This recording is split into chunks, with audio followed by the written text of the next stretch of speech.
Hello friends, welcome to chemistry Learnopedia. So finally GATE 2021 का exam complete हो चुका है। और जहां तक हम लोग एक्सपेक्टेड कट ऑफ की बात करें, तो अगर पेपर एनालिसिस की हम लोग बात कर लें पहले, तो एग्ज़ाम पिछले साल के कंपैरिजन में काफ़ी इजी था। Easy in the sense something different. और अगर आपका बीएससी का बेसिक क्लियर है, तो इस हिसाब से फिजिकल केमिस्ट्री के क्वेश्चन आए हुए थे। जहाँ तक मैंने अपने स्टूडेंट से बात की है, कुछ साथियों से बात की है जिन्होंने गेट का एग्ज़ाम दिया था। एक्चुअली मैं गेट का एग्ज़ाम देने नहीं जा पाया, लेकिन जिन लोगों से भी मैंने बात की है, ओवरऑल सिनेरियो को मैं आपके सामने रख रहा हूँ।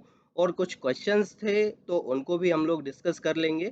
तो सबसे पहले हम लोग आते हैं फिजिकल केमिस्ट्री के क्वेश्चन पे। तो फिजिकल केमिस्ट्री में सबसे पहले हम लोग चलते हैं क्वांटम केमिस्ट्री पे। तो क्वांटम केमिस्ट्री में एक्सेप्टेबिलिटी पे क्वेश्चन आया था कि कौन सा वेव फंक्शन एक्सेप्टेबल होने की कंडीशन क्या है। तो जो सिमेट्रिक होते हैं और कंटिन्यूअस होते हैं, वो सिमेट्रिक एक्सेप्टेबल वेव फंक्शन होते हैं और साथ ही साथ इवन भी होते हैं। ठीक है। तो क्वांटम केमिस्ट्री, क्वांटम के बाद अगर काइनेटिक्स की बात करें, तो काइनेटिक्स में एक्टिवेशन एनर्जी से question, what is the activation energy and what is the K equilibrium if delta G naught is given. And vibration mode of H2O भी पूछा गया था। और अगर हम लोग इसके केमिकल बॉन्डिंग की बात कर लें, तो केमिकल बॉन्डिंग में शेप कैलकुलेट करने के लिए आया था ClF3 F2 के लिए। और थर्मोडायनेमिक्स से वर्क डन से रिलेटेड क्वेश्चन थे। और सॉल्यूशन में अगर हम लोग देख लें, तो वेपर प्रेशर से रिलेटेड क्वेश्चन आए हुए थे। तो फिजिकल केमिस्ट्री में अगर जैसे मान लीजिए, अगर आप लोगों ने नेट के बेसिस पे तैयारी की है, तो नेट और गेट काफ़ी एंटायर डिफरेंट हो जाता है।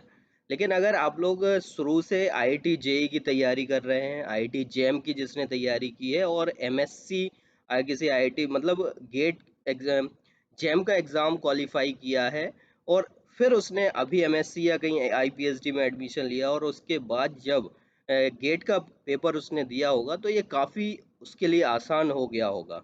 लेकिन अगर आप लोग only over net point of view से पढ़ के गए होंगे, तो ये उसके कंपैरिजन में काफ़ी इजी था। और इजी होने के साथ साथ ये आप लोगों के लिए डिफरेंट हो गया, क्योंकि आप लोगों ने सोचा है कि टफ पेपर आएगा, लेकिन पेपर कैसा हो गया, इजी हो गया। तो फिजिकल केमिस्ट्री में इजी हो गया। अब फेराडे लॉ, जनरली इलेक्ट्रोकेमिस्ट्री में most of the students Faraday law वगैरह नहीं पढ़ते, अरे आसान से क्वेश्चन है, तो ये हो जाएगा आराम से। और जाते जाते इससे रिलेटेड कुछ क्वेश्चन भूल जाते हैं। और फॉर्मूला जनरली Q=IT से रिलेटेड था, ये क्वेश्चन था।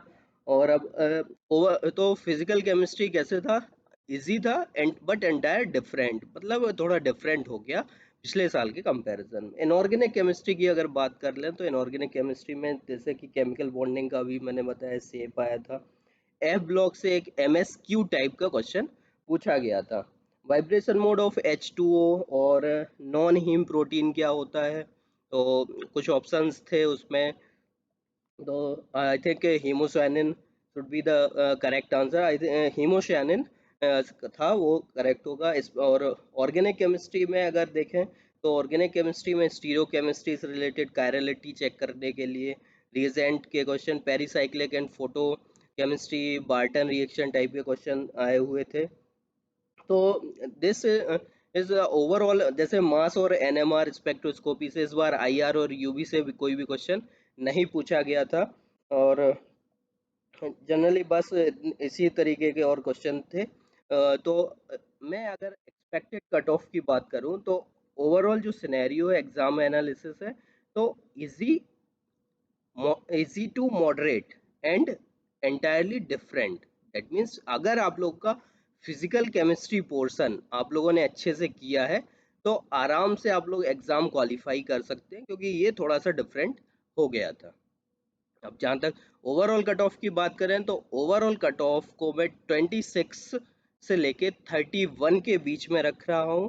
That means 26 to 31। जैसे कि हम लोगों ने अभी अपना expected cut off CSIR net के लिए 97.5 से 107.5 रखा था, तो उसका जो आया है JRF जनरल के लिए, वो 101 आया है। तो उम्मीद करते हैं कि हमारा जो एक्सपेक्टेड कट ऑफ है, this is my point of view, जैसा कि मुझे स्टूडेंट्स ने बताया और जो मैंने एनालिसिस किया उनके ये क्वेश्चन बताने को लेके, तो जो कट ऑफ का एक्सपेक्टेड रेंज है वो 26 से 31 है। तो उम्मीद करते हैं काफ़ी अच्छा हुआ होगा आपका एग्ज़ाम, और आगे तैयारी करते रहिए। नेट जून 2021 के लिए तैयारी करिए। Best wishes for all the students and take care. Bye bye.